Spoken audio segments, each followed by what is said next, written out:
Hello, everyone. Rob Paneer here. It's hockey time, and that means that there is a lot to do for Field Pass. Plus, I run a ministry, and I'm currently working on my doctorate. I have a lot to do already, but wouldn't you know, my wife would like more than 5 minutes of my time each day. I need to ensure that I am at my absolute best, and this is where Pure Energy has been a godsend. Pure is made of all natural products and helps to boost my energy while also helping me to think more clearly. I am getting more done than ever before, and there is no big letdown with Pure. I get 6 to 8 hours of great energy and clear thinking at a cost that is far less than you pay for store-bought energy drinks. Plus, Pure is actually good for your health. If you're looking to energize your day and get more done, then you need a dose of the Pure Performance. To find out more, go to thepureperformance.com and fill out the request form. That's thepureperformance.com. Someone will get in touch with you right away, helping you to get on the Pure Performance pathway to success. 3 topics, 60 minutes covering the biggest news in the ECHL. This is the 3 Periods Podcast. Now, here are your hosts, Matthew Will and Matthew Harding. And welcome back into another edition of the 3 Periods Podcast, live, coming at you midweek on an evening. This is kind of nice. No kidding. I'm Matthew Will, joined by Matthew Harding. How we doing, bud? Doing all right, man. I'm glad that we are able to do this again. You know, this is not our normal night to do this. We're airing the show on YouTube and on our 3 Periods Pod Twitter page. So if you are going to watch the show, you can watch the show live, or you can catch it on Friday morning when it comes out. And this is, I think, the last time we're going to do this pre-recorded stuff for a couple of weeks. I don't know if we've worked out quite yet how the end of the year shows are going to work out, but we've got a little bit of time to figure that out. Yeah, it didn't quite help that USI and the Great Lakes Valley Conference decided to schedule conference games for Thursday nights. No. Might take that as a personal attack. They didn't ask you. No, doesn't help out. Bummer. But we'll knock these out as much as we can and keep them coming here every week. And be sure to go support our good friends at Pure Performance. If you sign up, and we'll have the link to sign up in our podcast write-up, they are giving away a 55-inch TV. Matthew Will, what would you do with a 55-inch TV? Throw out my broken TV that I've used for 3 years of college. See, I would have a monitor right here in the home office. So you and I are not eligible to win. Nobody else on the Field Pass staff eligible to win. But you watching, you are. You, the listener, and you, the viewer, can go win. So click the link and go visit our friends at Pure Performance and register to sign up and win a 55-inch TV so that you can watch the college football playoff, the NFL playoffs, and eventually the big game that they're going to have in a town to be named later in a few weeks. There you go. Well, it's been an interesting week for the ECHL. Jacksonville had their latest news coming out to keep prepping us for the All-Star Classic, which just creeps closer and closer at us. I mean, we're nearing the 1 month mark. So yes, that'll be here before we know it. The ECHL has signed a couple new deals and working with the PHPA have signed a new bargaining agreement. And I think that's where we'll start. That was one of the bigger parts of the week. On Tuesday, the PHPA and ECHL announced that they had ratified an extension to the current collective bargaining agreement. That one will go through the 2024-25 season. And with what's going on in baseball right now, I think minor league fans can be happy minor league hockey fans can be happy that we've got hockey at least secured for 3.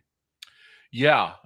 And this is, I think, speaks a lot to the relationship that has been fortified by the PHPA and the ECHL, absolutely, especially as it relates to the COVID pandemic, where both sides had to work closely to make sure that the players were paid through all of this, and then to get them back to work, and everything that happened last year and then now this year with testing and vaccines and things like that. So the PHPA and ECHL, I think if you ask both sides, Larry Landon, the PHPA rep, and Ryan Creelan, the ECHL commissioner, I think if you ask both sides what their thoughts are about the relationship, they will say it's as close as it's ever been.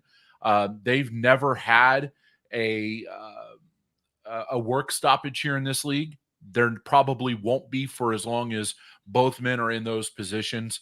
So yeah, it's good to see that, you know, we will maintain continuity here in the ECHL and have hockey for at least 3 more years. And I would expect additional CBAs to come to kind of keep clicking off here as we move on through the next several years as well. Yeah, this one wasn't set to expire until June of 2023. But this one is just a 2-year extension to that, lasting, like I said, through that 2024-25 season. Ups the salary cap just a little bit. This season, we're sitting at 13.9. There's no change to that one. Next year is 14.1. No change to that one. But in 23-24, it bumps up to 14,350. And then in 2024-2025, bumps up one more time to 14,600, with the average weekly salary based on a 20 active player roster going from 695 this season to eventually 730 in 2024-25. Do you think this little bump maybe helps players maintain the decision to stay here as opposed to going overseas? I think it gives them pause. I'm not sure if it gives them the actual reason to stay. You know, you look at a player like, let's take a look at Anthony Beauregard. You know, we're not quite sure what he was making in the ECHL, but we know he's making significantly more overseas, and a lot of that money is tax free, and it is. You're not playing as much, is not as much wear and tear on your body and things like that. So I think if you're a player looking to make that move and you get an offer that is above 730 a week or something like that, I think you're going to look at it. I don't know if it's necessarily going to be what keeps you here though. And you know, we've talked with Ryan Creelan about this. I've talked to him about it several times. And he's like, look, Europe is going to do what Europe wants to do. We want to develop the players to move up the chain here. I think they understand, and probably, and maybe rightfully so, depending on which side of the fence you sit on, that Europe is going to be for those players who just want to get in, make their money, and get out. And then the ECHL and the American Hockey League and the NHL are for the players who actually want to do the career. So I think it's, you know, boiled down that simply. I think that that's where they're at with things. But yeah, I definitely could see it giving a player or two, maybe more than that, a handful of moments pause to think about what they're going to do next. Well, it's obviously good news that the PHPA and the ECHL are working together well. Like we mentioned, we know we at least have 3 more standard years of continuous hockey here in the ECHL. Like you mentioned, neither of us expect that to expire anytime soon. So our hats are tipped to both of those organizations. Mm-hmm. The next piece of news that came out here this week was the city of Jacksonville, the mayor at least, alongside the Icemen, announced that the game will once again be aired on NHL Network. That exact time is Monday, January 17th at 7:30 Eastern time. Little strange start, but great news that the game is returning to NHL Network. Yeah, and it's a great showcase for the ECHL as well. And I think that you would join me in this as well. You know, if the NHL Network, you know, wants to, and I get that their sole priority is marketing the players on the ice. So that said, on the outside of that, if you wanted to air some ancillary games, there are plenty of American Hockey League games and ECHL games that you could air outside of the AHL and ECHL All-Star Classics. You know, I'm thinking right off the bat of the Calder Cup and Kelly Cup playoffs, which are some of the most exciting hockey that you will see at any level at any time of the year. So, you know, I'm Mr. Idea. I'm Mr. tell you what you should do guy, but I've got the solution. So I don't know. I like that they're going to be there again this year. I thought that the production value of their game here in Wichita, when you and I were covering it here a few years ago, I thought that it was really good. I had a chance to go back and watch that game. And it'll be a good showcase for the league as well, because not only is the NHL Network putting this on, but there will be another voice from an ECHL team down there to call that game.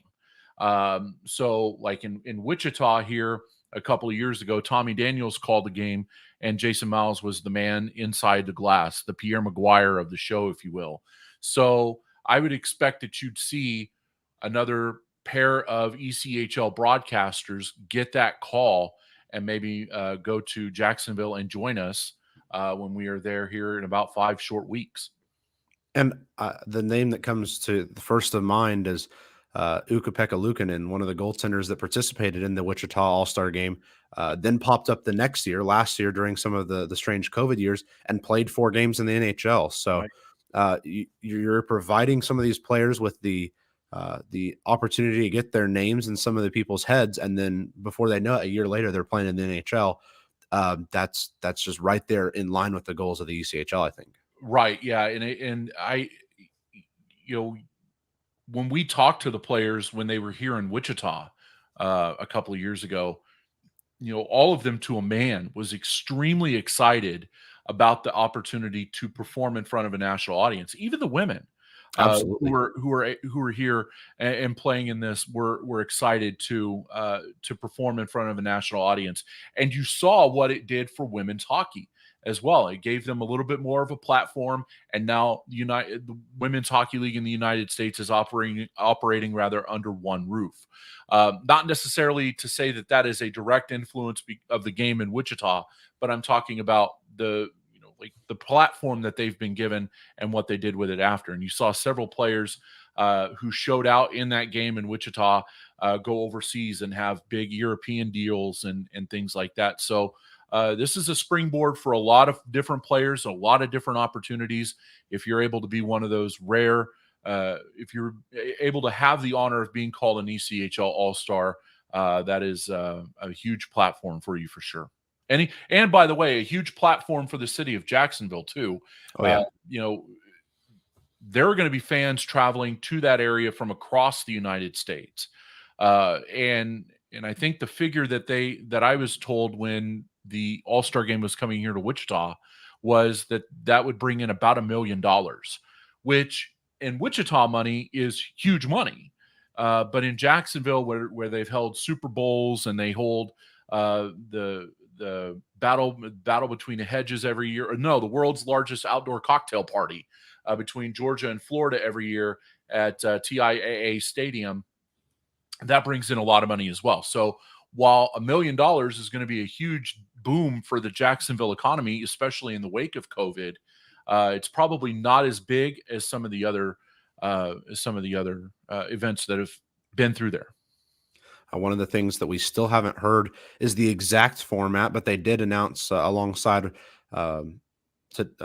today being Wednesday, when they announced that the game was going to be on the NHL Network. They also announced that it'll feature the host Jacksonville Icemen taking on a team of ECHL All-Stars representing the other teams in the league, as well as featuring several skills events, which will count as a goal towards the winning player's team score. I'm not sure if it's going to end up being like it was a couple of years ago where there was 2 Wichita teams and 2 All-Star teams. This almost makes it sound like there's going to be a Jacksonville team and an All-Star team. But it'll be interesting to see how the official way it's going to work, the format comes out to be. Yeah. Does anything other than a 3-on-3 format for an All-Star game work? I think the 3-on-3 is perfect. Yeah. It's fast paced. You're going to get the high intensity plays back and forth. I thought, though, it was a little strange the way they did it in Wichita a couple of years ago with the active puck at all times. The refs carried an extra puck, so if one went in the back of the net, they tossed the new one down, and we kept on going right away to really keep the game moving.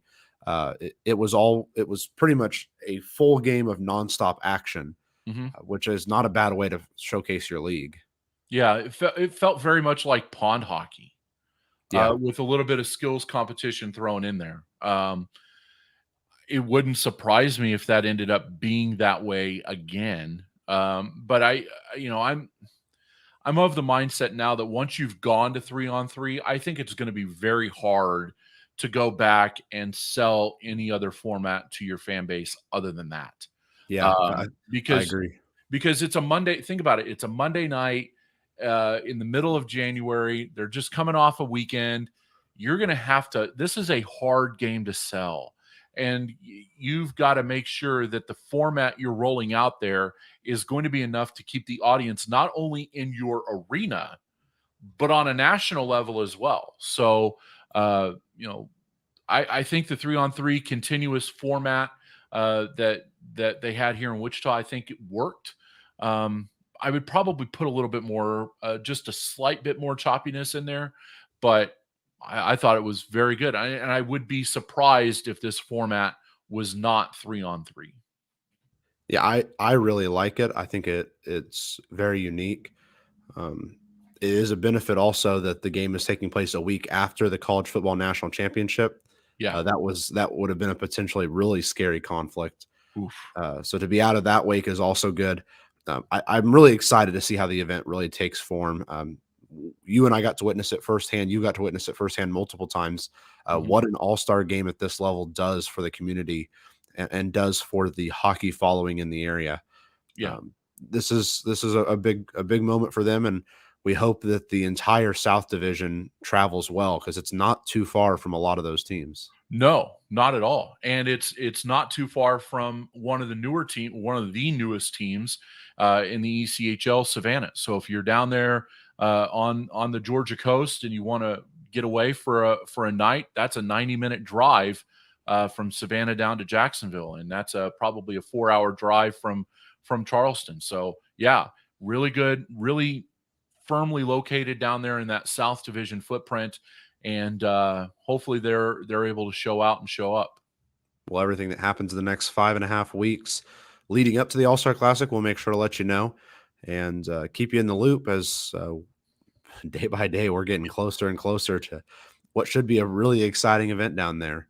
Yeah, and we will have our coverage of it, and we are just in the infancy stages of planning that.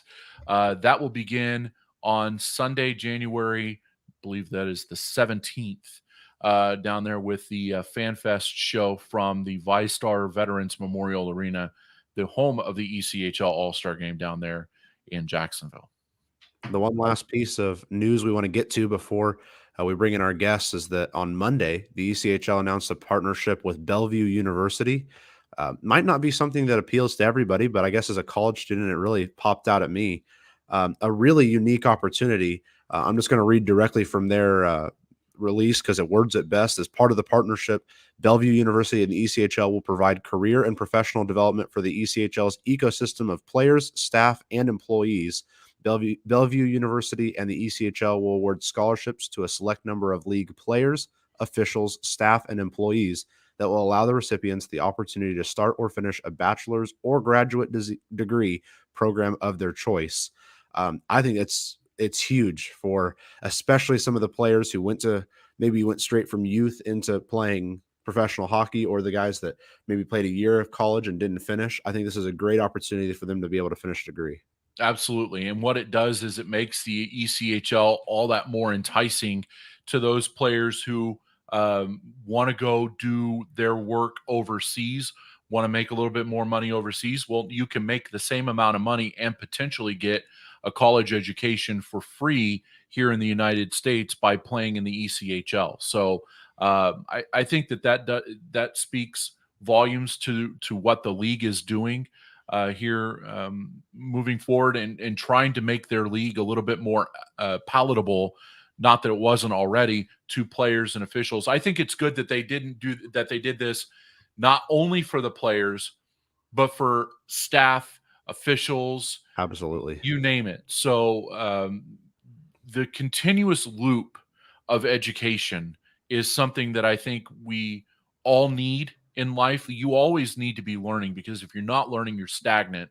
and I think we're all way too stagnant as a civilization these days. But that's for another conversation. But just to have that feedback loop of education, I think is really good. And kudos to the ECHL for finding a way and a partner to enhance the league and to make it a little bit more palatable to players as they make their decisions. It's going to be really exciting to see who decides to dive into that and the results they have here in the coming years. Because I'm sure in maybe a year or two they'll let people know how many people have utilized it, and I'm eager to see those numbers come a couple of years. Yeah, and then Bellevue students, if you're in a sports information program or in a communications program, have the opportunity to get into the league through college or career fairs, internship programs, and other learning opportunities, and attend the ECHL meetings in Las Vegas, which is huge because that is a tremendous networking opportunity. So, yeah, good on the league for doing that. Absolutely. With that, we'll wrap up period 1 and flip to period 2, where we have the honor to be welcomed in by current Wichita Thunder head coach and one of our good friends, Bruce Ramsay. Coach, how you doing? Not too bad, guys. How are you tonight? We've got the 3 Matts on the show here because my first name is Matthew too, so it's got to be a good mix. Nice. So should we just go Adam, Bruce, and then Matt Will here, or what?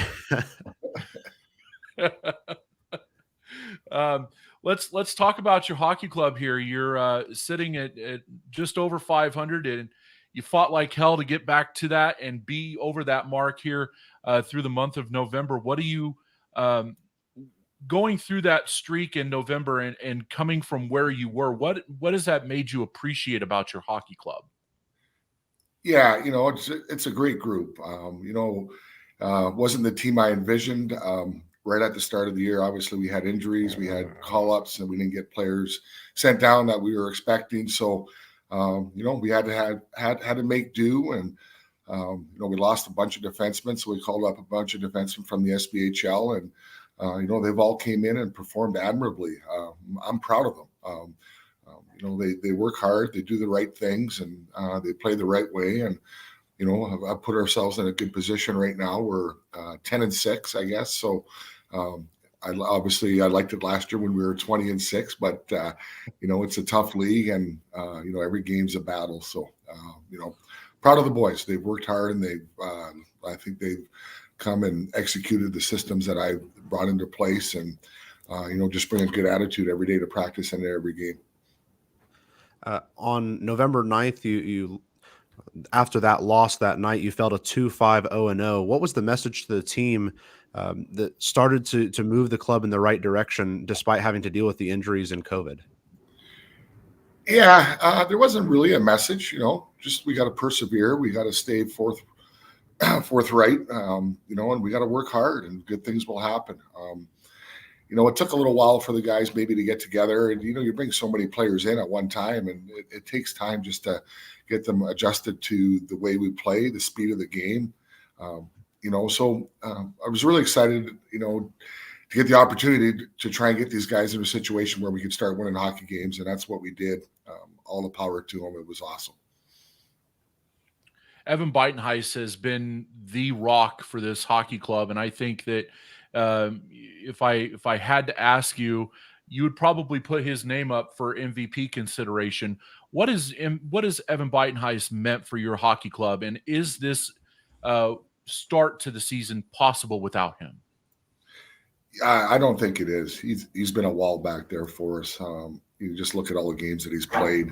He's been stalwart back there, and we're in the tops of the league in goals against average. And we're not in the top in shots against. So, sorry, my dog's making some noise here. Molson, quiet. But he comes to battle to compete, and not just in every game, but every practice. And he wants to be a part of things. He's a great kid, and like I said, he's been a stalwart for us, and we're just happy to have him. And the situation that we got him last year was amazing. So to still have him here and playing the way he's been playing has been great. We talked with you in the opening couple weeks of the season on the Wichita Thunder pregame shows that you were really relying on a couple of the backbone guys from last year to be the ones that carried the torch into this year. And at this point, Jay Dickman, Peter Cornella, Mateo Gennaro, and Braden Watts are your top 4 scorers, 4 of the guys who really gave a lot to this team last year. What have some of the returners for this team done to keep the success rolling? Yeah, no, they came in ready to play. We had a great group last year, as we all know, and they never gave up. They worked hard every game, and they brought the right qualities in to give us an opportunity to be a championship caliber hockey team. And I know this summer, Matt, we talked about recruiting. It was tough, and we didn't really add a lot of star names to our team. But I knew I had all these guys coming back, and I thought we had a couple more, but it didn't work out that way. But I knew that they would be the backbone of our hockey team, and obviously they have defensively. You look at Cam Clark, you look at Dean Stewart, you look at Sean Allen, Evan Beitenhouse in that, and then you talk about the forwards. They've all been a special part of our team, and we still have Garrett Schmitz out there who didn't play a lot of games so far this year, but he's been in with us 2 years, and we know that he comes to work every night. So their energy and their commitment to helping the team and winning the hockey games has rubbed off on everybody else, and they're as huge a part of this success that we've had over this little short term here as anybody can. Let's talk about that team last year, and by all intents and purposes, that was the best ECHL team that has been iced since the Thunder made the move to the ECHL back in 2014, and probably the best team that Thunder fans had seen since the back-to-back CHL final runs in 2013, or 2012 and 2013. Take us behind the scenes, pull back the curtain a little bit on that team. What made that team so special? Was it the fact that they could all just bond together and hone in on one single goal, knowing that they didn't have to do the ancillary stuff because of COVID, and or was it something else? Yeah, it was an interesting year last year. When we started the season, I wasn't really sure what I had. There was a lot of players available. There was only 14 teams canceling, or leagues canceling in Europe. So if you wanted to, not unlike this year, where if you need a player, it's a lot tougher to find them. There was a lot of good quality players available, but we kind of stuck with our guns, and we obviously got the affiliation with Toronto, which was a huge benefit. It got us off to a really good start, and then we lost all those players, but I managed to keep everybody around that I thought was going to be a key contributor towards the rest of the season, and they came in and filled admirably. You look at Anthony Beauregard, what he did last year, MVP of the league. Who would have expected that with his numbers prior to that season, except for the guys that were on our team and knew how good he was. So it means a lot when you know that the team that you have are going to do it consistently, come and play as hard as they can every night and play for each other. We never had any issues in the locker room. Everybody cared about each other, and everybody did what they could to, help the team win and help everybody else have success. And I'm a big believer that, team success leads to individual success. And, it's something that everybody bought into. Do you think that the adversity that the team had to face occasionally, losing first Mitch Gillum, and then you lose Evan Winiger, and then there were 3 or 4 times throughout the year that Mateo Gennaro went down with injuries, but every time one of these things happened, the team found a way to bounce back. Obviously, Evan Beitenheis has not only become a staple of last year's team, but a staple of this year's, and Alex Sakelaropoulos pops in there and helps out a net as well. All the things that happened to that team last year, all of the times they trailed after 2 periods and would come back to win. What did it say about the club to bounce back from all of these things? Yeah, we were fortunate last year. It seemed like every goalie we brought in had a good save percentage and played really well. Hayden Levine too. He had 4 or 5 wins for us as well. So you can't win without good goaltending. We all know that. You don't win championships. You don't get far in the playoffs unless you have a great goaltender. You don't have a successful season. So everything starts in the net, then you build around that. And we were fortunate last year to have a lot of good goalies, but it just seemed like every goalie that came in did the job that they had to do and made the key saves. when they had to. But we had a great group in front of them. We had good, solid D. We were tough. You didn't see anybody pushing us around last year. Our D core was big and strong and tough for sure. And, we just had three, pretty well four lines, because last year we were allowed to dress 11 forwards that would come at you hard, and there was no breaks. So we didn't really have any weak spots, and I think that was a huge part of our success. You've won a handful of championship rings behind the bench in the old UHL, and have had some success in the Central Hockey League and now in the ECHL. I want to ask a two-pronged question. Compare last year's team to the championship teams that you coached in the U-Haul League. And then the second question is, and we talked to Ben Boudreau about this on a previous episode of the podcast, and he said that had Wichita gotten by the Fort Wayne Comets, that it was Wichita's cup to lose. Do you feel the same way? Yeah, I do. We had some unfortunate injuries. We lost some really good players in that first round series, but no excuses. We had some great guys that came in and filled in. And when you lose in Game 5 and a best of 5 in overtime, it's a real tough pill to swallow as a coach and as a player that has dedicated everything to a successful hockey season. So, we were a very confident group, and we thought it was our championship to take. But when you compare it to other teams, the hockey game is so different now. Those teams that I was fortunate enough to win championships in the United Hockey League were loaded with veteran hockey players that had played for a number of years, that had a lot of success. So, now, you look at our team this year, it's completely different. We don't have one veteran on our roster. Last year, I don't even know if we filled up all our roster spots. So, the game has changed where these young kids come in and they just step right in, and they're pro ready.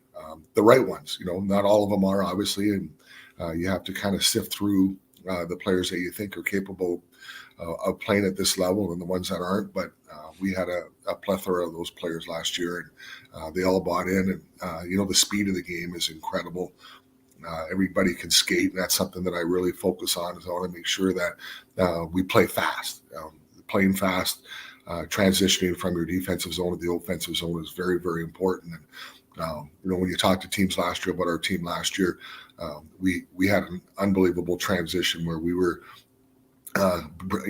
winning a face-off on our zone, and the next thing you know, we were creating a scoring chance 4 seconds later in the offensive zone. And I think that's a huge part of the game. So, comparing this or last year's team to teams in the past is tough to do, because I just think the game's changed so much. Go ahead, Matt. The next thing I want to ask is what's scrolling along the bottom right there. As an assistant coach with Grand Rapids, you won a Calder Cup. What did that do for your coaching career? It was immense. I coached as a head coach quite a few years prior to when I went to Grand Rapids, but I didn't realize the detail that they go through and at the higher levels. And I got to admit, I've copied a lot of things that I did in Grand Rapids and brought them to this team, not just with the Grand Rapids Griffins, but I think Jeff Blashill is a great coach, and there was a lot of things that I learned from him that I use a lot of these things in our practices, in our systems, and what obviously the way we play. But it was an unbelievable year, and the dedication that you see from the players. These guys are pros. They're trying to make it to the NHL. They're one step away. Their commitment to coming in and getting prepared, their game preparation, the way they practice, and just the way they come in and play consistently every night was something that you don't see as much at the lower levels, especially in the past where you had a lot of older players that didn't play exactly that way. So, for me, it was a game changer, and to get that opportunity to come back as a head coach and be able to bring in a lot of the things that I learned while I was in Grand Rapids has been huge for myself, and hopefully, huge for the players that I coach. What is one of the things that I think Matt and we've had several head coaches on the podcast so far this year. One of the things I think we've neglected to ask is what is a game day like for a head coach. So walk us through what a game day is like for you. Well, we have a game tomorrow, so I can probably describe to you guys exactly what we go through. But we'll start off at 9:15 tomorrow morning, and we'll do a video on Allen, and we'll go through all their systems, even though we play them a lot. I think it's important. I watched their most recent game today to see if there's anything different. You never know. A lot of coaches really don't change a lot of their systems, so we kind of have them read. But there's face-off plays, offensive zone draws, where teams will adapt something, and you want to make sure you pick those up and you can show the players. So we'll do that tomorrow. We'll pregame skate at 10 o'clock. Obviously, after that, I'll post the lineup so the players know who's playing. We don't have a lot of extra guys, so I think they kind of know who's playing and who's not. But everybody gets to go home and have a little nap in the afternoon, which we all love as coaches and players. I did it for years as a player, and I still love to lay down for an hour or so. Just probably take my mind off the game more than anything else, because it's always there. And then when we get back to the rink, everybody shows up around 5 o'clock. I'll be there probably a little after 3, and at 5:30 we do power play and specialty team meetings. We go over the Allen's power play. We go over Allen's penalty kill. I'll throw some clips in there from our last game, just the things that we could do better, or maybe some goals or some real positive things that we did as well on the specialty team units. And from there, we get ready for the game, and that's about it. And then it's up to the players. And I think it's really important that you give the players responsibility, that they have to go out there and they have to perform and execute in order to have success. That's interesting. And I know, having talked with you and worked with you for 3 years, that routine has not changed one day. No, it's not going to. Trust me, though, it wasn't as detailed and specific prior to me going to the American Hockey League and finding out, exactly how they did things up there. But it's a staple for me now. You put together quite a career, and when the numbers were boiled down, you had played 677 games in 12 seasons and piled up almost 3,500 penalty minutes, which averages out to a major per game. Jeez, was it that much? Yeah, it was just a shade over 5 minutes per game. So with where we're at with regards to players' health and safety and wellness after their career is over, was that something that was ever in the back of your mind at that time? When I played? Yeah. Question? Never in the back of my mind when I played. I played the way I thought was going to lead me and my team to success. And I was a rough and tumble player. I probably averaged 30 majors a year throughout my career. So it's funny. I know that one year in Grand Rapids, we had less than 30 majors. And I was like, geez, I had more majors as a single player than my whole team did in a season. That's how much the game has changed. And back in those days, we had probably 3 or 4 guys that were similar to me on the same team. So, those were crazy times back then, and you just can't really compare. But obviously injuries were something you always worried about. And when you look at the lineup and you looked at the other team in game notes, and you seen there was 4 or 5 guys that were 6'3" and 230 pounds and like to fight, you're like, geez, I'm a 6 foot, 180 pound guy. This is going to be tough. But I managed to come out of there still with my faculties okay and my senses okay and not too many injuries. But it was a tough life. And, nowadays as a head coach, I just cringe when my players get in a fight, because it just seems like every time one of my players fights, they get hurt. And it's like, oh, he's going back on the IR. And you never want to lose players due to that focus. But I know the fans love it, and I still love watching it too. But I do have kind of a different attitude than I did when I played, for sure, as a coach, because you just hate seeing anybody get hurt. It doesn't matter which team they're on. We've heard over the last several years, and I'm sure you've heard some of the same conversations about wanting to remove fighting from the game. Is it your position that fighting is an essential part of this sport? I still think it's always going to be an essential part of the sport. Definitely not in the sense that we had years ago when there was brawls and just a lot of crazy things happening. But I still think that in order to make other teams understand that they can't take liberties and cause injuries, because you're always going to have that physical play, hitting, and making sure that it's clean hitting and not the kind of game where teams are trying to take advantage of you. Because if that happens, then that's when a lot of guys can and will get injured, unless you have a team that can back yourself up and make sure that the other team understands that you're not going to get away with something. So I think it's still an essential part of the game, but it's not like it was back in the 90s and early 2000s. You played here in Wichita back in the 2000-2001 season and had a chance to play in the old Kansas Coliseum, which is, I think most Thunder fans would revere that as one of the better barns to play in all of minor league hockey.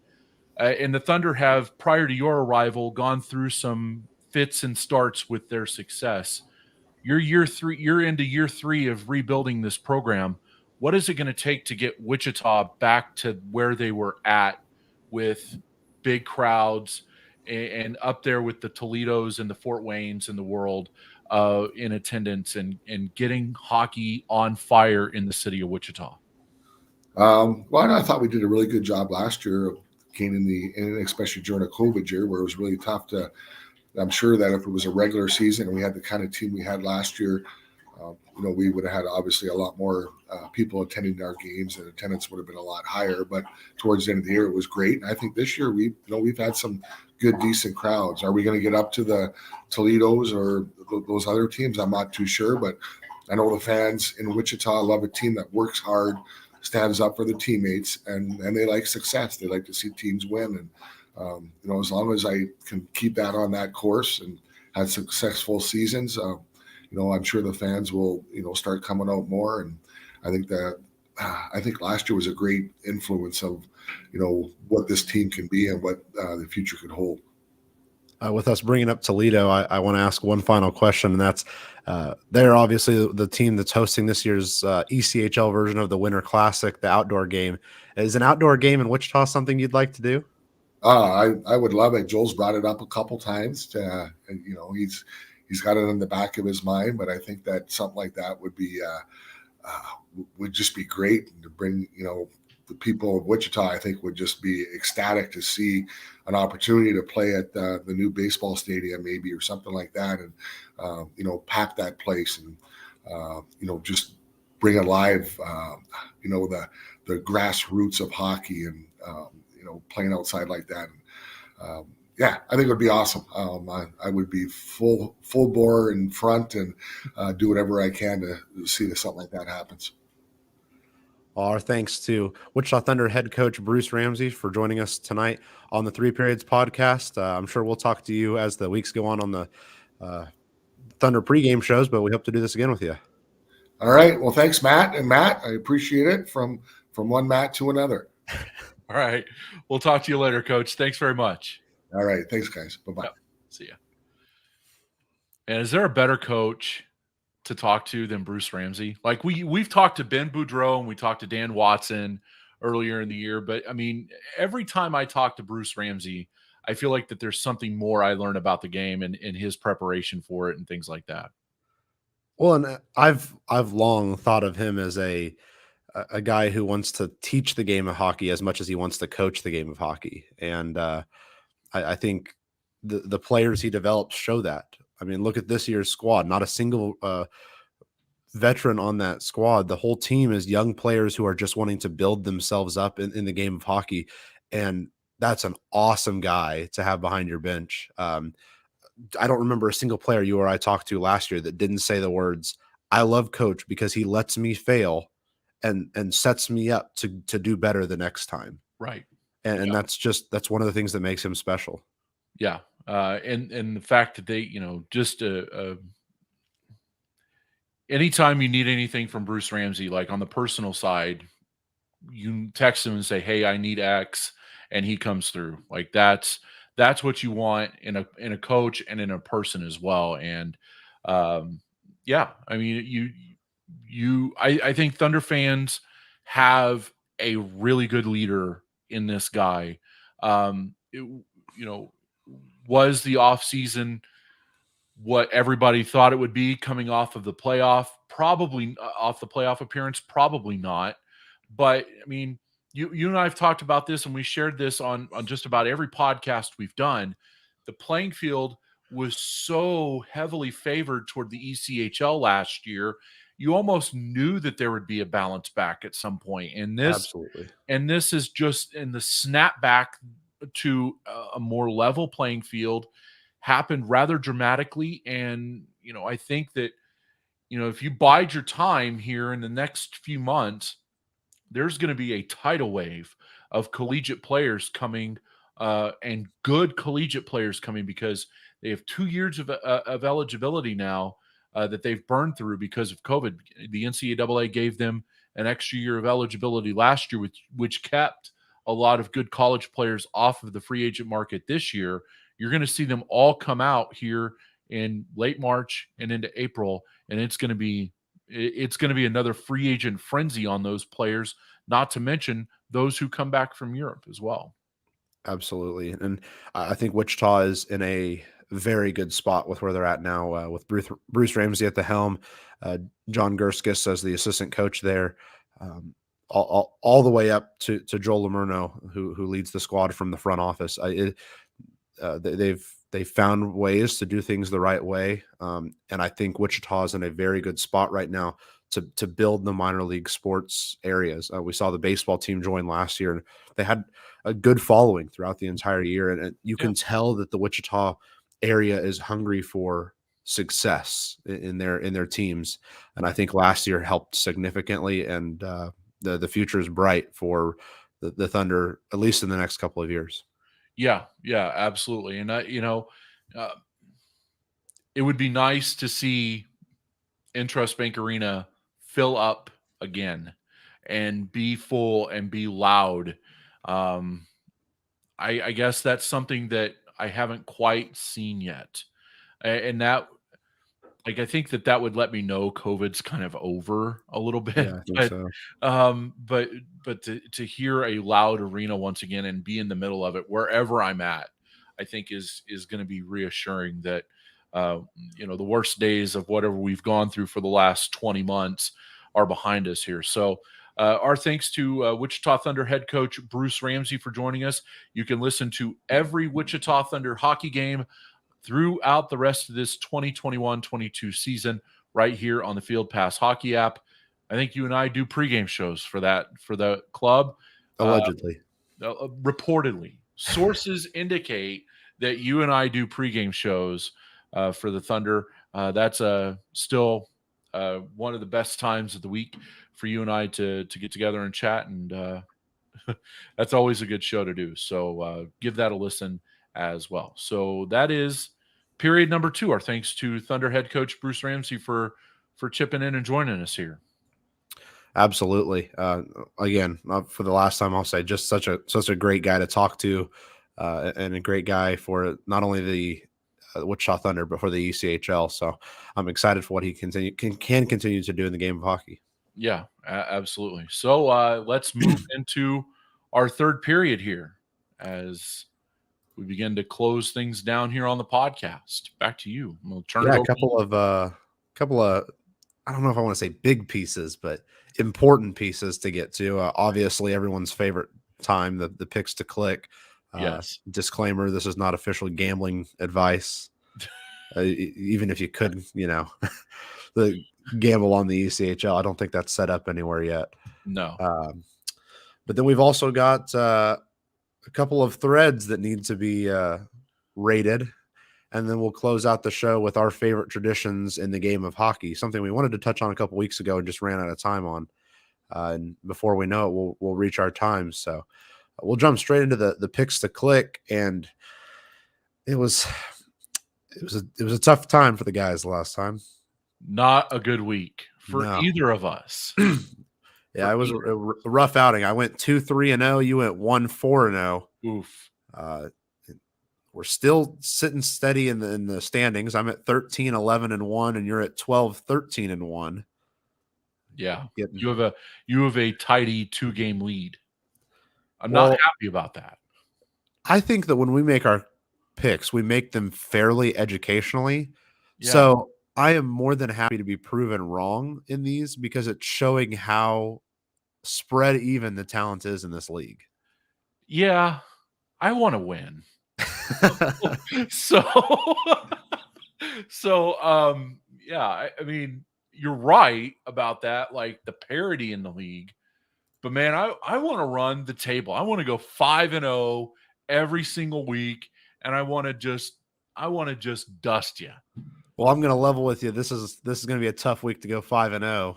Yes. It starts Friday night with a rematch of the first game of the ECHL season with Trois-Rivières and Newfoundland. A team who is one team still finding themselves and figuring out the pieces, with another one that is not only figured themselves out, but is starting to figure out everybody else as well. Don't look now, but Trois-Rivières went to Florida and beat Florida 3 straight times last week. They have won 6 in a row. Newfoundland 14-4 on the year. They have lost their last 2.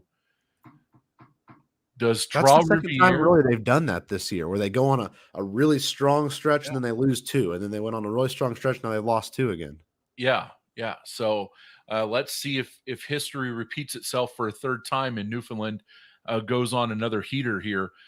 But the question I have is, do I have Trois-Rivières moving into second in the North? And the answer, Matthew Will, is no, I do not. Newfoundland, chalk it up.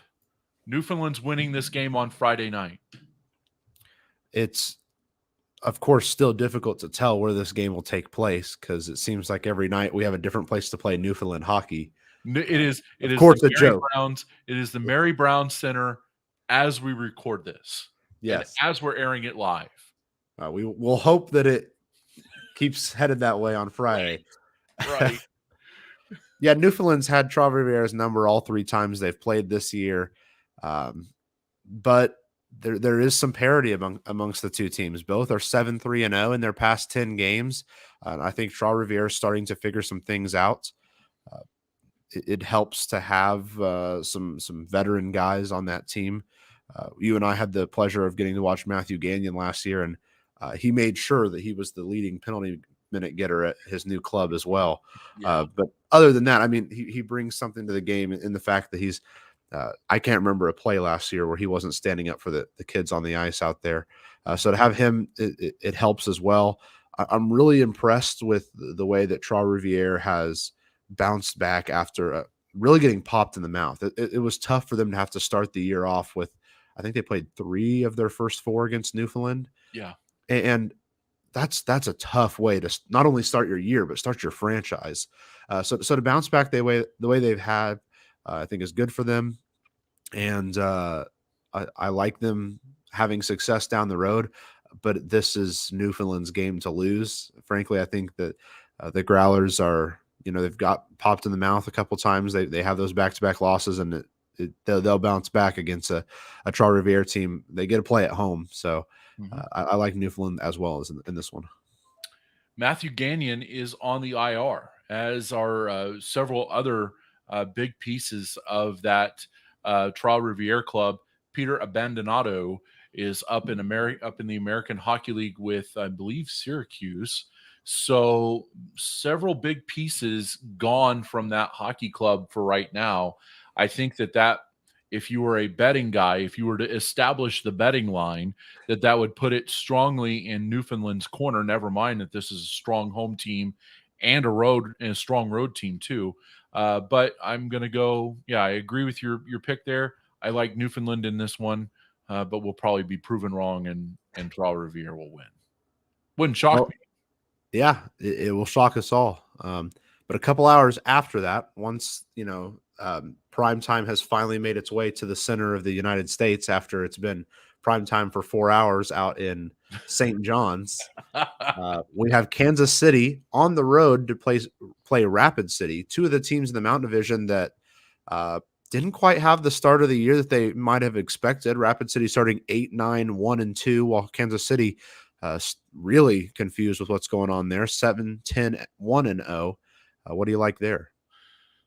Man, I like Rapid City here. I like the Rush at home to win in this contest. Dan Stilley, who is one of our bright ECHL writers and covers the Kansas City Mavericks, wrote an outstanding piece Absolutely. on fieldpasshockey.com on Wednesday about what the symptoms are to Kansas City's problems so far. 3-6-1-1 since a loss November 12th in Tulsa. That was a game he covered on site. So I don't know if maybe Dan Stilley's not the bad luck charm there, but I digress and poking a little fun at Dan. But he nailed it that Kansas City has kind of, they've gone away from their physicality. They've gone away from their net front presence and going to the net, and they've been bad on defense as well. You lose 5-0 at home, and the fans throw the teddy bears on the ice in a TV timeout in the third period. That is not good.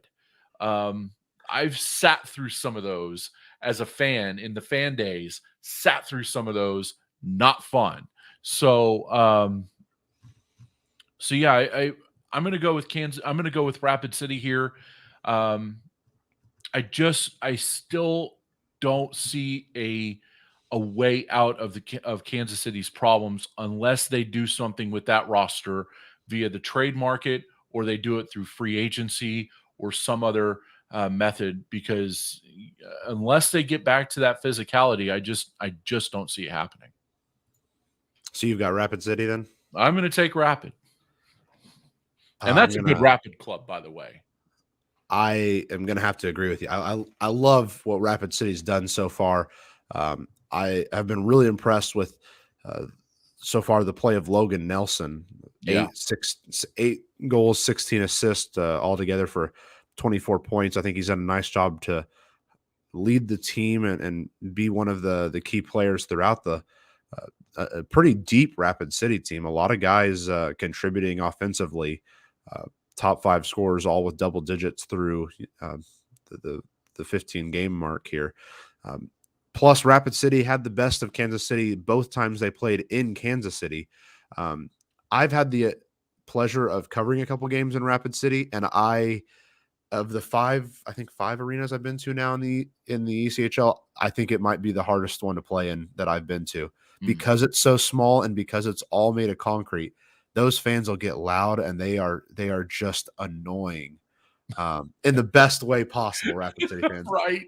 But they are just they get onto you if you're an opposing team, and you don't want to fall behind in Rapid, or else it's going to be a long night there in the Black Hills. I want Rapid City in this one. I just don't think Kansas City has things figured out yet. I'm going to go on a bit of a boondoggle here, so give me a little bit of room. Let's play over under on this. Logan Nelson, and I'm going to set it at 60 points for Logan Nelson this year. Over or under? I'm going to take the over because I think he does spend the entire year here. I don't think he's really going to be a guy that gets too much interest moving up to the A, and I think that's good for him to spend the year with Rapid City. I mean, this is a guy who was technically on the Birmingham Bulls roster right before the season started, and then he got signed by Rapid City. So I think a full year in the ECHL will do him well, and if he can stay in the ECHL the whole year, I see him hitting that. I'm going to go over as well, and I think he clears 60 by plus 5 to 10. I think this guy is a legit MVP candidate here as we approach the quarter pole of the season. I think that you will probably see Logan Nelson in Jacksonville here in about 5 weeks, being the representative for the Rapid City Rush. There is no doubt in my mind the playmaking ability that he has on this roster and what he's done to help mature this Rapid City Rush club, which is a young club to begin with. So no doubt in my mind that you will see Logan Nelson spend the full year in Rapid City. And I think he clears 60 points. I'm going over as well. Yeah, and this is a Rapid City team that ranks in the top quarter of the league in both penalty kill and power play. Yeah. A lot of things going right so far for a team that is in very good consideration to fight for a third or fourth playoff spot there in the Mountain. Yeah, absolutely. Well, we'll then turn the script to Saturday. Greenville's on the road to play Atlanta, an Atlanta team who has had some ups and downs since the last time we talked about him here on the podcast. Yeah, the Atlanta Gladiators 3-5-2 in their last 10 games. Greenville, by the way, 2-0-1-1, and they just picked up veteran defenseman Corbin Baldwin on Wednesday from the Fort Wayne Comets. The Comets needed to shed a veteran. They were a little bit heavy in that regard, so he goes to Greenville for cash. I think that Corbin Baldwin, when he gets there, will help solidify that back end. And I think if you look at some of the stats for Greenville so far, they've been pretty good. Up front, getting consistency from Liam Pecoraro and Diego Cuglietta, Max Zimmer, who's scored in their game on Wednesday night. They need some help defensively and they need some help in net, but I feel like that the Greenville Swamp Rabbits are making the surge that we thought that they would.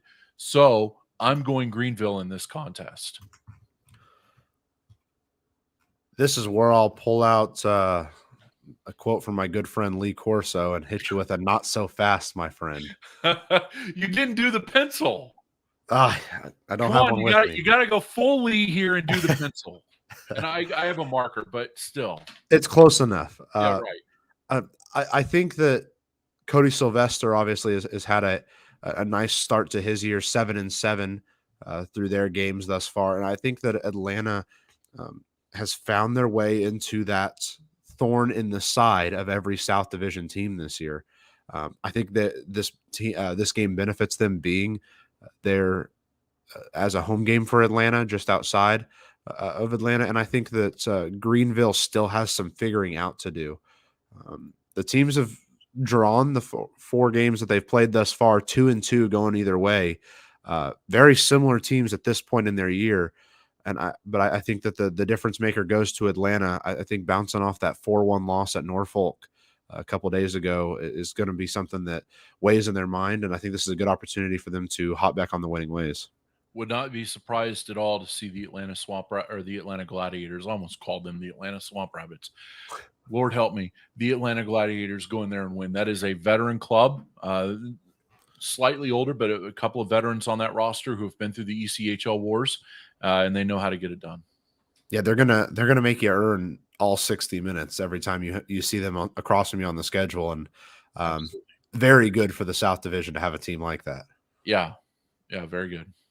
Well, we'll keep it on Saturday as South Carolina makes the trip across country to face off with a Idaho Steelheads team that has gotten off to a pretty hot start. Swamp Rabbits have improved from where we were talking about them last podcast as being in the seventh hole in the South Division, 4-0-2 in their last 6 games, points in those 6 games. They're now up to a 9-6-2 mark as they begin play on Wednesday night. This series, when these two teams met last year, was I guess it would be, I'm not extremely, I think it was last year. No, Idaho didn't play last year, so it had to be in 2019. But either way, this was a very salty matchup the last time these two clubs met. It was hard hitting, physical, and there were a line brawl with Parker Milner getting in there and throwing some punches.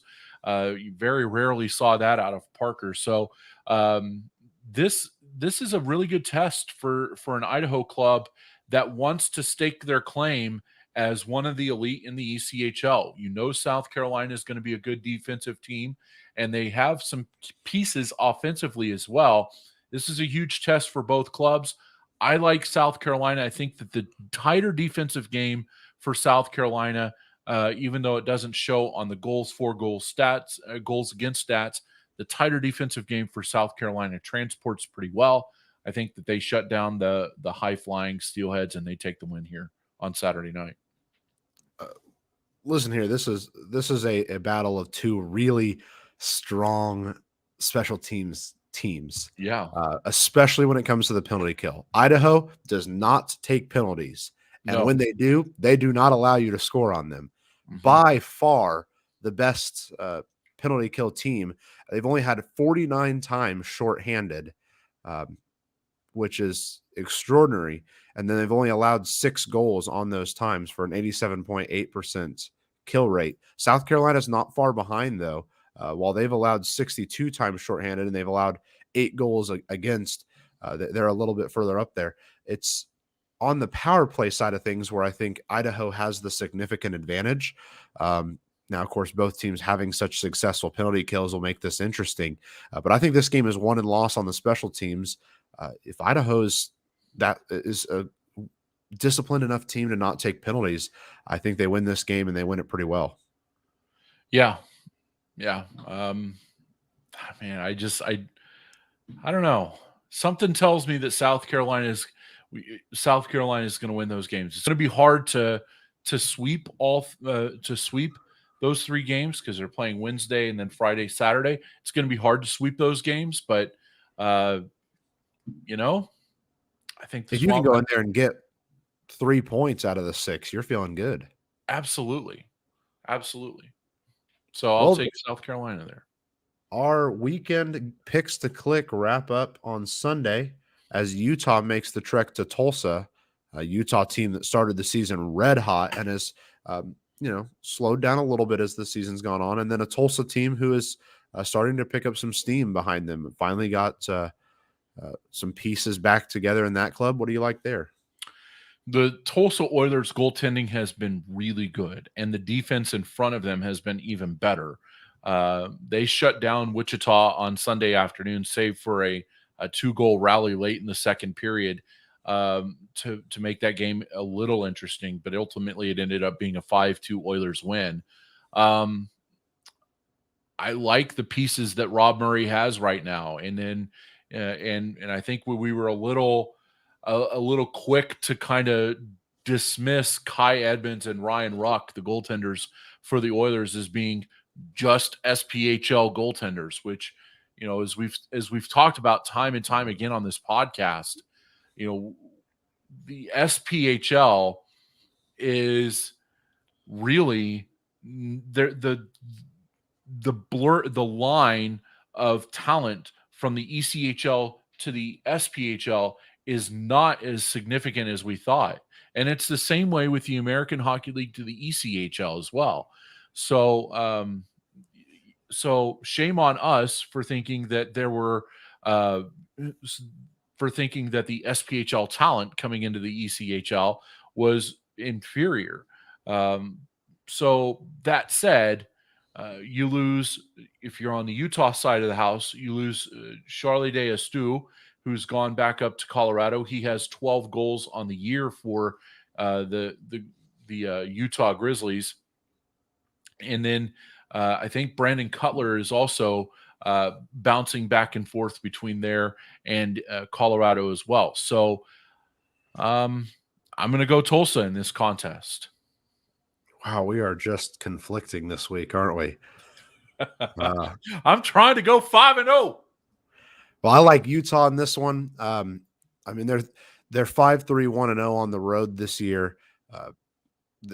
They're a special team when it comes to playing road games because of how secluded they are from the rest of the Mountain Division. When they come over here, they usually have to play 2 or 3 series in a row and kind of work their way down I-35 in some form. So the fact that they can go on the road and have the amount of success they do helps. Tulsa has the worst power play in the entire league. They've only scored 5 times on it. They're sitting at a 9.6%.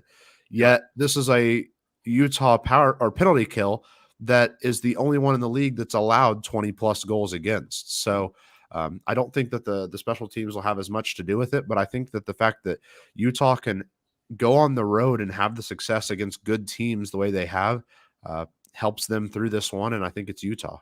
How dangerous would Tulsa be if they learned how to score on the power play?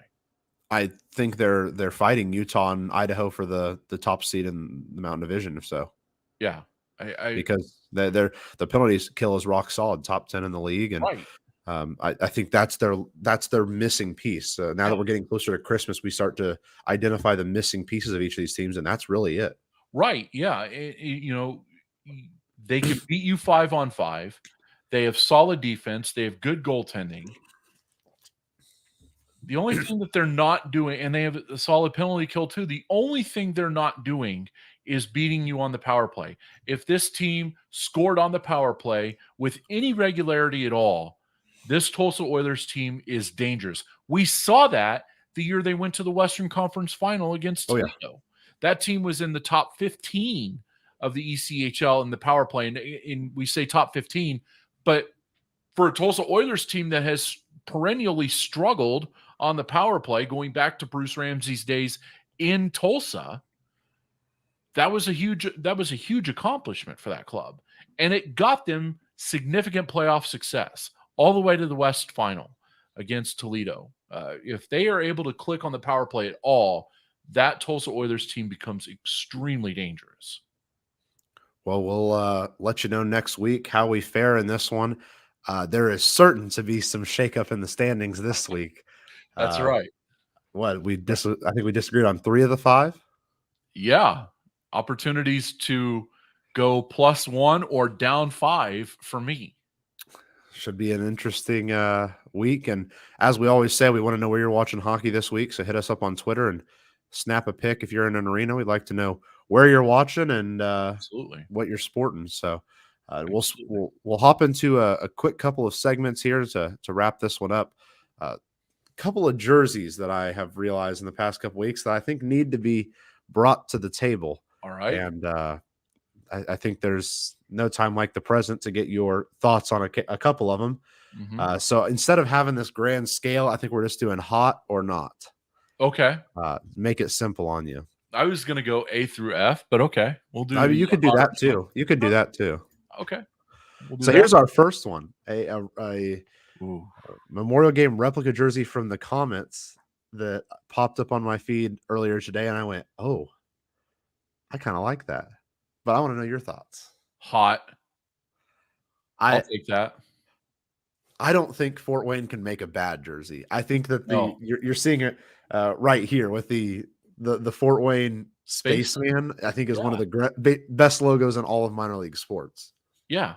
I mean, you can't go wrong with that logo. You can't go wrong with the logo. Those I think were from the 1970s, if I remember reading that right.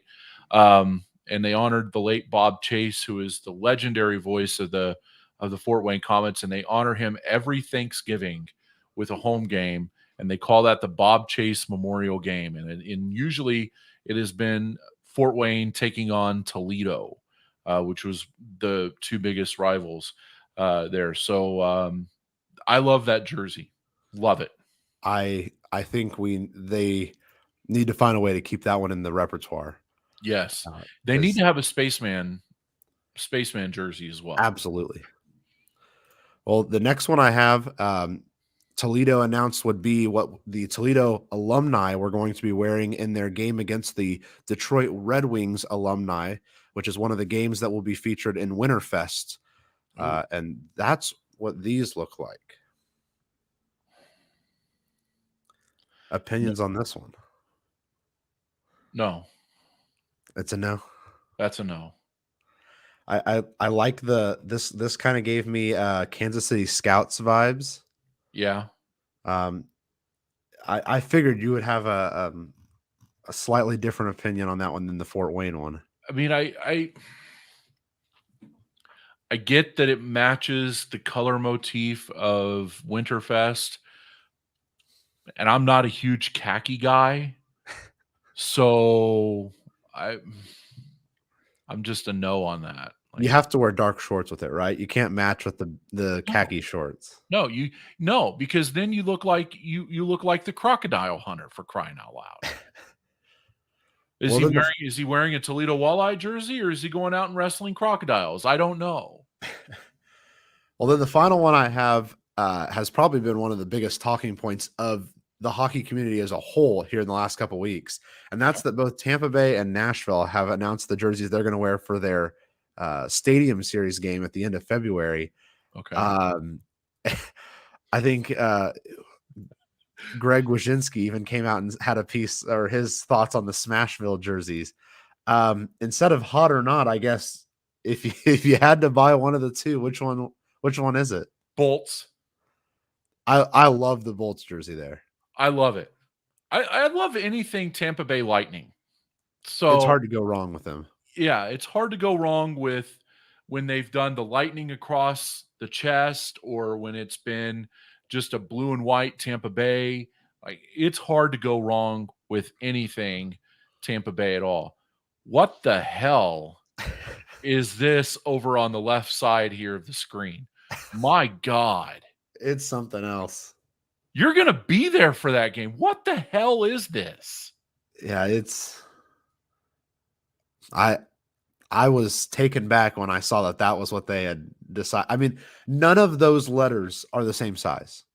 No. Okay, the two L's look pretty similar, but That's the rest about it. are That's very about it. different. Like, the E looks like it's 7 city blocks long. The captain C is right at the top. Like, It almost meshes in. The smash, the letters for the smash come up to the bottom letter of this, to the bottom of the C. What in the blue hell is that? I'm sorry. Like, I've got friends who work in the media business in Nashville. That is one ugly jersey. That's a huge no. Well, the only thing consistent on that jersey are the two L's, and the way that Nashville's been playing this year, they might add a third there at the end of February in that Stadium Series game. I love how you tied in their losing record, L's on the sweater. That is tremendous. Let me put it this way. I live just over 2 hours away from Nashville, and tickets are so cheap. If that tells you anything. Well, you'll be there. I'm going to a game next week, and I think I got tickets for $8 a piece. I mean, they're just the team is not playing well yet. They're still having great turnouts. Of I mean, course. that's probably partly because the tickets are cheap, but I mean, their fans are unlike anything else. But that at the end of the year, they'll have one more L than the rest of the teams, and it's because of that. Oh, I guess New Jersey will too, because of the jersey logos. They debuted them tonight against Philadelphia, and they just say Jersey across the middle, and it has sparked jokes across the hockey community. I think there's a couple of different individual sellers like Bring Hockey Back that have made shirts that just say shirt in the same font. So we now know that New Jersey and Nashville have taken the two L's of the Jersey community this year. God. Oh, yeah. Well, we have just taken up your entire Wednesday evening or Friday at some point, and we're thankful for that. We want to tie it all into a close by both mentioning our favorite tradition in hockey. We have so many big ones going on around this time of year. There's no wrong answer, really. No, but I think you have to. The one thing that I always enjoy seeing at the end of the year is the championship trophy being walked out in white gloves, whether it's the Kelly Cup, whether it's the Calder Cup, or the Stanley Cup.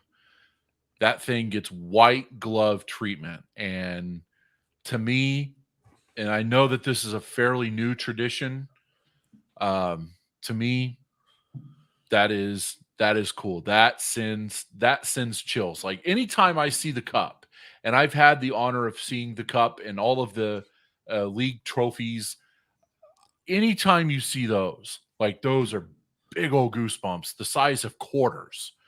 But it just goes up a notch when you realize that there's a group of 50, 60 people who are going to get their names on that trophy, and the trophy is being walked out in white gloves by police officers. You know, the Stanley Cups had escorts. That's just something else. That's the best. My initial answer was hockey handshakes at the end of every playoff series, because I think it's something that makes the game of hockey so special. Right.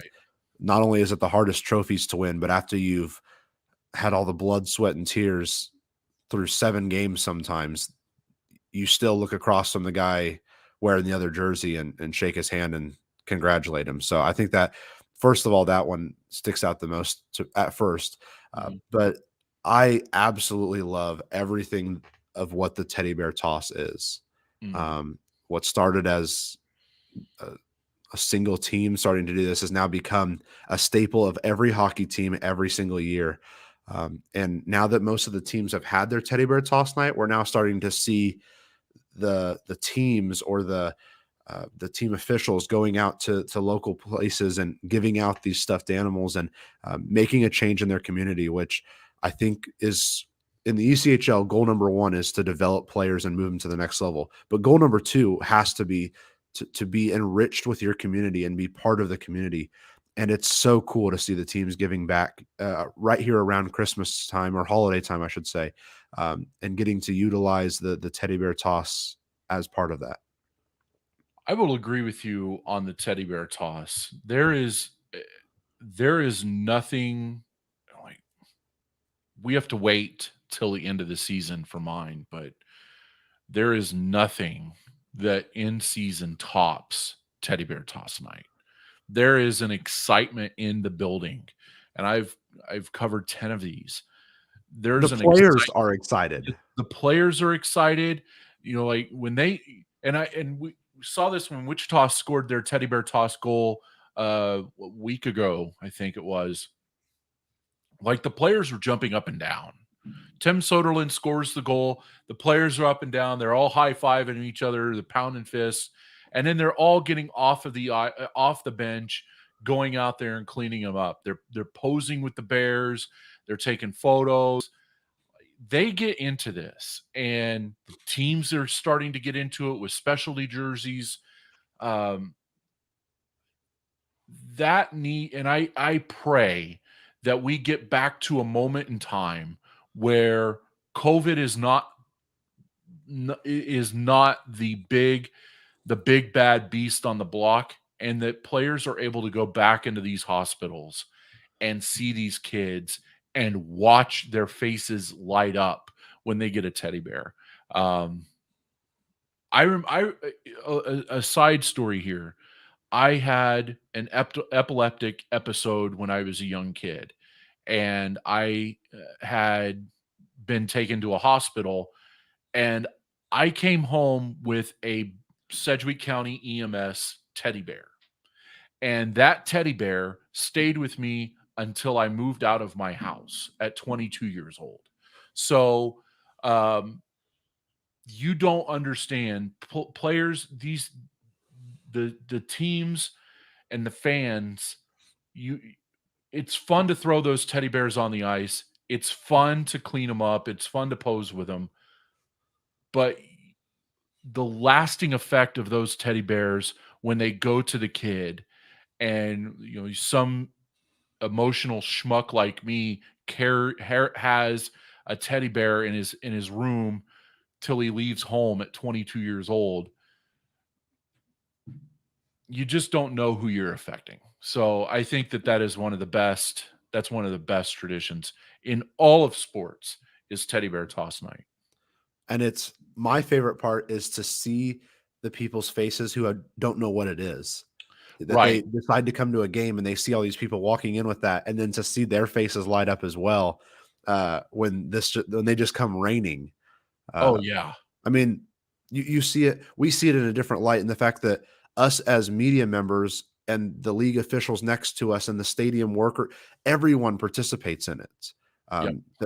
It's not like okay, this is just for the fans. I mean, there's guys on the team who bring them and have people throw them out for them. I mean, everyone finds a way to contribute on this night, and it's one of the few times that we get to stand together, which is nice. Teddy bear toss night helps reaffirm on some small level my faith in humanity. Yeah. That we are able to go to a venue and we are able to root on a goal and cheer the goal, and then we are able to throw a teddy bear on the ice and know that that bear is going to go help a kid. That to me is special. So It comes full circle. it does. It does. So that is one of the best traditions the hockey community ever could do. And if anybody else tries to duplicate it, they will fail. Absolutely. But that is by far, that is a hell of a pull on your part, partner, to go with teddy bear toss night. You can say the handshakes, and that's fine, and that's cliche and everything like that. But man, that teddy bear toss is the big one. It seems like it's only a matter of time before Elite Prospect starts to track how many teddy bear toss goals you have. That might be something in next year's update. It'd be interesting to look across the years, or even our friends at Hockey DB now. That's true. That's true. Let's get tracking some teddy bear toss goals. Absolutely. Because I bet if you ask, like I bet if you and I do an interview with Tim Soderlund, or we go back and we do, I don't even know who scored the teddy bear toss. Well, there wasn't one last year. You go back and you ask the player who scored it in 2019. Again, I don't know who it was for Wichita. But I bet if you go back and ask them, like, of all the goals you've scored in your career, which are the ones that you remember the most? There's no way that's not on the list. Right. I bet that is probably in the top 2 or 3. Absolutely. So, well, we thank you for spending either your Wednesday evening or sometime on Friday with us. A lot of different topics today. Once more, I want to thank head coach Bruce Ramsay for joining us on the podcast. A great guy to have on every time. If you want to hear more of him, he'll be joining the two of us probably tomorrow afternoon or evening to discuss his Wichita team ahead of their Thursday night contest with Allen, and then again this weekend. Of course, like we mentioned earlier, every Wichita game is available on the Field Pass Hockey app, along with a whole host of others. mm-hmm. You can check our social medias every day at noon, and it'll give you the full list of all the games being shown that night. Just a hint, some of the weekends, you're going to have to make a hard decision on which team to watch because we have 3 or 4 happening at once. Right. Just part of our great partnerships we've had across our 3 leagues. But I want to say, like I always do, if you're going to go to a game this weekend, we want to know where you're at. Hit us up on Twitter at 3periodspod. Take a pic from your seat. Let us know where you want to watch a game. And if you have picks to click, you got to give us your input on. Let us know those as well. He's on this side tonight. He's Matthew Harding. I'm Matthew Will. Thank you for joining us on another edition of the 3 Periods podcast. We'll join you next week to break down more of the ECHL. Have a good week. See you later.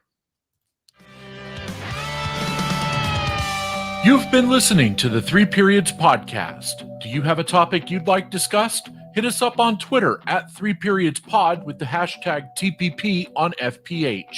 And for the latest news on the ECHL and minor league hockey, visit fieldpasshockey.com.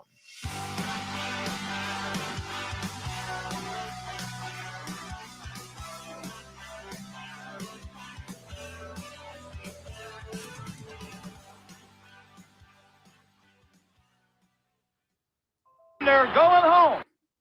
Thanks, Coach.